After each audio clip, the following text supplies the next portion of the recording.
Islam membagi ya aktivitas manusia itu di dalam 5 hal, dalam 5 status hukum. Ada yang wajib, ada yang sunnah, ada yang mubah, ada yang makruh, ada yang haram. Ya, jadi kita harus terikat dengan apa yang disebut dengan hukum-hukum syara ini. Ya, jadi ini harus menjadi satu hal yang menjadi pertimbangan utama setiap kita melaksanakan aktivitas di atas muka bumi ini. Ya, inilah orang-orang yang cerdas, orang-orang yang memahami apa sebenarnya misi penciptaan manusia oleh Allah Subhanahu wa taala. Ya. Jadi sayangnya hari ini sebagaimana yang saya katakan tadi, bahwa dengan besarnya arus pemikiran sekulerisme, besarnya pemikiran liberalisme, ya, bahkan termasuk besarnya ide-ide komunisme, ini telah merusak ya akidah sebagian umat Islam sehingga mereka tidak memahami lagi visi penciptaan mereka di atas muka bumi ini.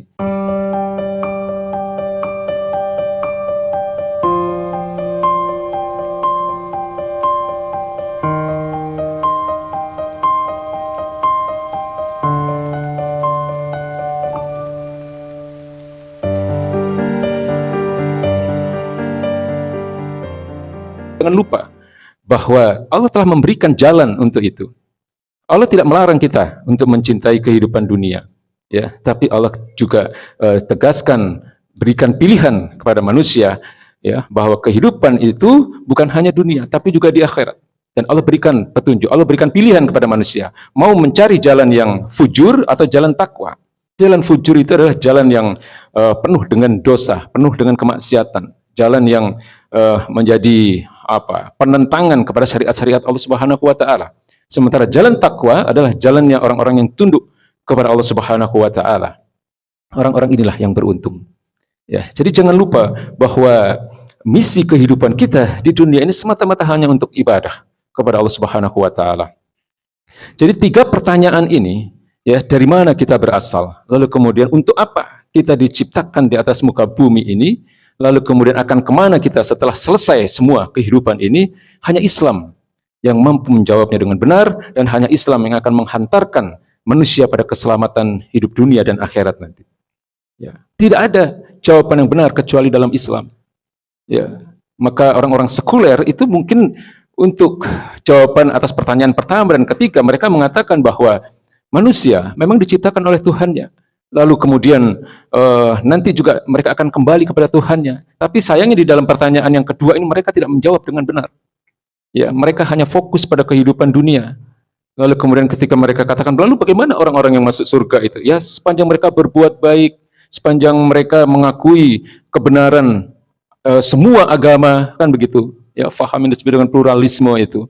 Ya, tentu mereka akan masuk surga. Yang penting mereka berbuat baik terhadap sesama manusia, ya, tanpa peduli apa agamanya. Nah, ini pertanyaan atau jawaban atas pertanyaan kedua ini adalah jawaban yang sesat, gitu ya, jawaban yang menyimpang dari misi penciptaan manusia oleh Allah Subhanahu wa taala. Dan sayangnya hari ini pemikiran seperti ini ada di tengah-tengah umat Islam. Ya, apalagi kalau kita kemudian menengok bagaimana orang-orang komunis misalnya menjawab atas ketiga pertanyaan ini. Semakin jauh kesesatan mereka. Dan sayangnya sebagian umat Islam juga terpengaruh dengan pemikiran-pemikiran komunis ini. Ya, mereka katakan bahwa manusia itu berasal dari materi. Maka faham komunis itu disebut juga dengan dialektika materialisme, atau yang kita sebut dengan evolusi materi, ya, sebagaimana ajaran Darwin itu. Ya, jadi setiap materi itu berasal dari materi. Ini ajaran komunis. Jadi mereka katakan manusia itu berasal dari materi. Ya, kalau Darwin mengatakan dari kera misalnya. Ya, ada pemikiran yang lain yang penting dari materi. Ini tidak lepas dari materi. Makanya faham mereka disebut dengan materialisme. Lalu ketika manusia nanti mati, ya, dia akan kembali menjadi materi. Ya, bersatu dengan tanah, lalu kemudian apakah dia akan menjadi cacing atau dia menjadi binatang-binatang yang ada di dalam tanah, itu ya itu akan terjadi secara alamiah. Ya, ini jawaban orang-orang komunis, Pak. Ya, tentu kita sebagai umat Islam tidak boleh mempercayai akidah yang sesat ini. Ya, kita harus mengimani bahwa ketika nanti setelah selesai kehidupan kita di atas muka bumi ini, ada yang namanya proses hisab, ya, pertanggungjawaban, ya, perhitungan atas apa yang telah kita lakukan di atas muka bumi ini. Jadi apapun yang kita lakukan di dunia ini ada hisabnya nanti, Pak. Manusia itu kan diciptakan di dunia ini, ya diberikan oleh Allah Subhanahu wa taala dalam dua wilayah. Wilayah pertama adalah wilayah yang disebut dengan qada. Jadi kalau kita bicara tentang rukun iman yang 6 itu, ini ada dalam pembahasan al-qada wal qadar. Wilayah pertama, kehidupan manusia itu adalah apa yang disebut dengan al-qada, ketetapan. Ya, wilayah di mana manusia tidak bisa memilih. Ya, manusia tidak kuasa untuk menolak. Ya, ketetapan Allah misalnya adalah keadaan kita sebagai bangsa Indonesia misalnya. Ini kan tidak bisa kita tolak. Kita dilahirkan sebagai bangsa Indonesia, kita dilahirkan sebagai laki-laki, ya, atau ibu-ibunya dilahirkan sebagai wanita. Nah, mereka tidak bisa menolak manusia, ya. Atau kemudian kita lahir kapan, di mana, dari orang tua siapa, ya. Ini semua adalah apa yang disebut dengan al-qada, ya, sesuatu yang tidak bisa kita tolak, ya, sesuatu atau wilayah kehidupan di mana manusia tidak bisa memilih. Tapi ada area kedua dalam kehidupan kita ini, wilayah kedua dalam kehidupan kita ini yang disebut dengan wilayah mukhayyar, ya, wilayah di mana manusia bisa memilih apakah dia mau sholat atau tidak, apakah dia mau puasa atau tidak, apakah dia mau ngaji atau tidak, apakah dia mau haji atau tidak, lalu kemudian pilihan-pilihan agama, ya, pilihan pekerjaan, apakah mencari makanan yang halal atau tidak, ya, apakah dia mencari nafkah di jalan yang diridhai Allah atau tidak. Ini semua adalah wilayah di mana manusia bisa memilih, dan di wilayah inilah manusia akan dihisab. Manusia akan dihitung perbuatannya selama di atas muka bumi ini. Sementara di wilayah yang pertama tadi, di wilayah yang disebut dengan mujbar, ya, mujbaron, wilayah yang manusia tidak bisa memilih, manusia tidak dihisab. Manusia tidak diminta pertanggungjawabannya. Tidak akan ditanya nanti, kenapa kamu jadi orang Indonesia? Kenapa kamu jadi laki-laki? Tidak.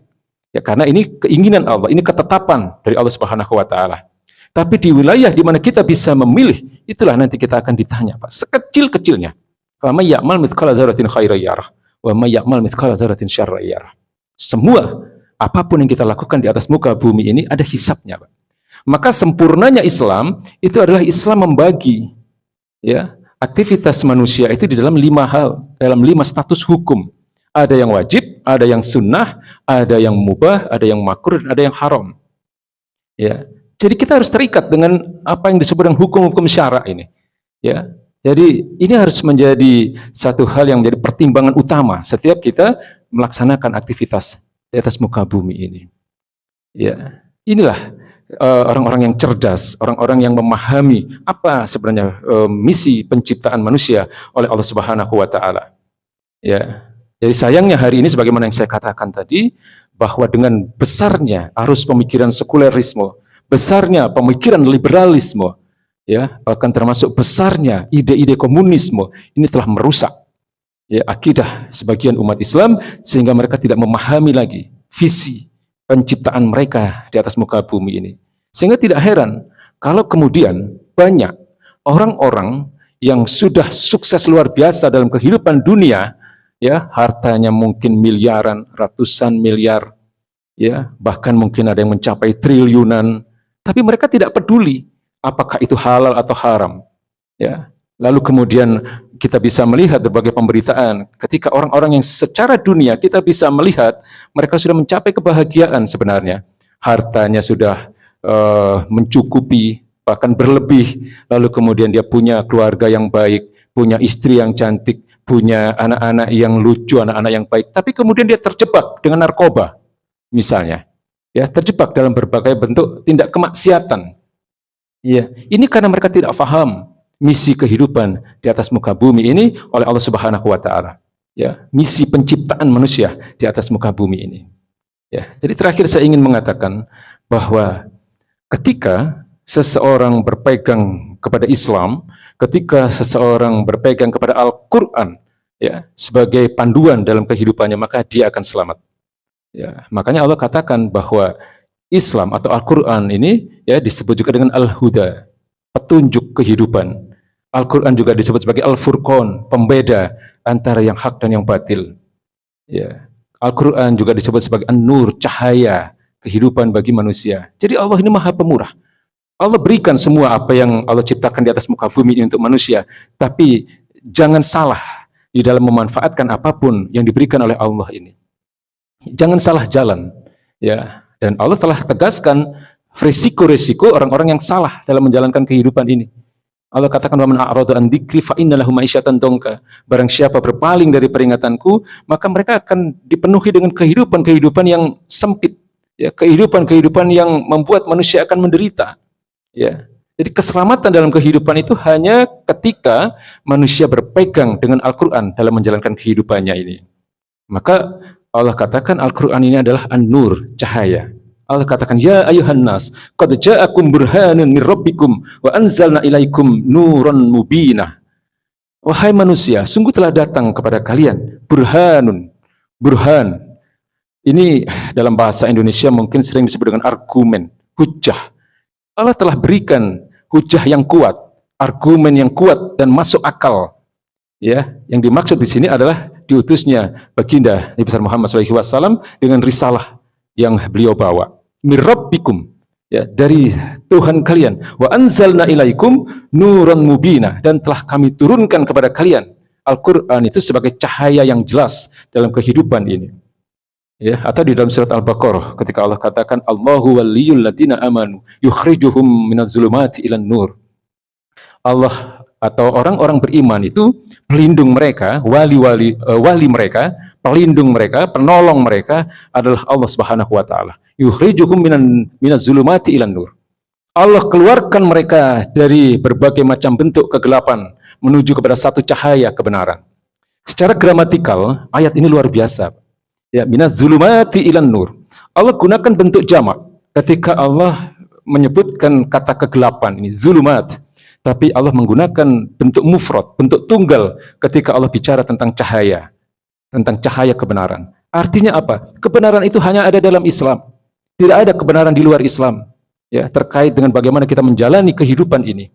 Aturan-aturan kehidupan yang benar itu hanya Islam. Ya, sementara aturan kehidupan di luar Islam, ya, seluruh agama selain Islam atau ideologi-ideologi selain Islam, ya, ada kapitalisme, ada komunisme, sekularisme, liberalisme, semua itu dikatakan oleh Allah Subhanahu wa taala sebagai kegelapan, zulumat. Maka Allah katakan, "Afa hukmal jahiliyati yabghun?" Apakah hukum-hukum jahiliyah yang kalian inginkan, yang mereka inginkan? Apakah aturan-aturan yang bodoh itu yang mereka inginkan? Wa man ahsanu minallahi hukman? Siapa yang mempunyai hukum yang lebih baik? Siapa yang mempunyai aturan kehidupan yang lebih baik selain Allah Subhanahu wa taala? Ya.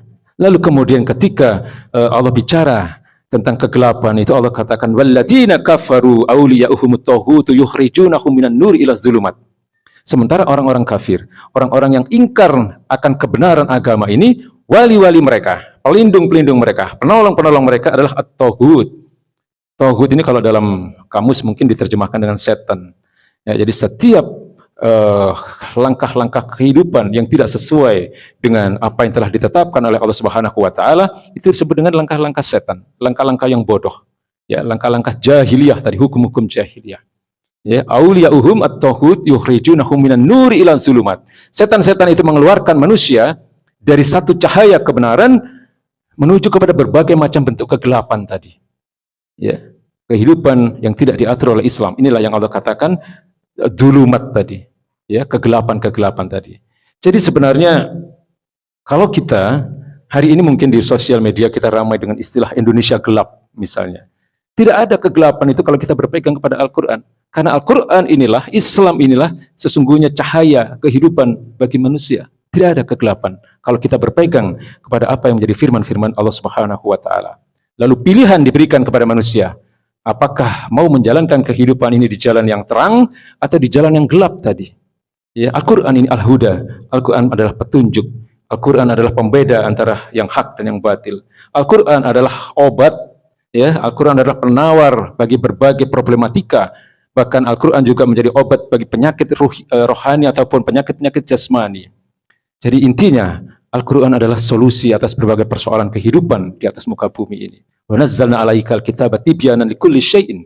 Kami turunkan kitab ini ya Muhammad sebagai solusi, tibyanan likulli syai'in. Ya, sebagai solusi atas berbagai persoalan kehidupan manusia. Demikian yang bisa saya sampaikan, apa yang menjadi tausiah subuh yang singkat ini. Semoga di bulan Ramadan ini Allah berikan hidayahnya kepada kita. Semoga Allah ampuni dosa-dosa kita. Semoga semakin baik ibadah-ibadah kita, tingkatkan kuantitas ya ibadah kita di atas di dalam bulan Ramadan ini. Karena memang itulah yang menjadi kebiasaan baginda Nabi besar Muhammad SAW. Beliau senantiasa meningkatkan volume ibadah beliau. Ya, terutama semakin menjelang berakhirnya bulan Ramadan, beliau memperbanyak membaca Al-Quran, beliau memperbanyak sedekah, beliau memperbanyak iktikaf, beliau tidak hanya melakukannya sendiri, tetapi beliau juga memotivasi para sahabat, beliau kemudian memotivasi keluarga beliau, istri-istri beliau. Ya, lalu yang beliau tekankan adalah kewajiban kita terhadap Al-Quran bukan hanya sekedar membasahi lisan kita dengan membaca Al-Quran, ya, tetapi mengamalkan isi Al-Quran. Ya, bagi mereka yang punya amanah kekuasaan, mereka ketika mereka berhukum pada hukum Al-Quran, maka itu adalah pasti hukum yang adil. Karena Al-Quran ini datang dari Zat yang Maha Adil. Ketika manusia menyelesaikan permasalahannya berlandaskan kepada Al-Quran, maka penyelesaian masalah itu pasti bijaksana. Karena Al-Quran ini datang dari Zat yang Maha Bijaksana. Lalu ketika mereka beramal dengan Al-Quran, maka mereka pasti menjadi orang-orang yang beruntung. Wa ulaika humul muflihun.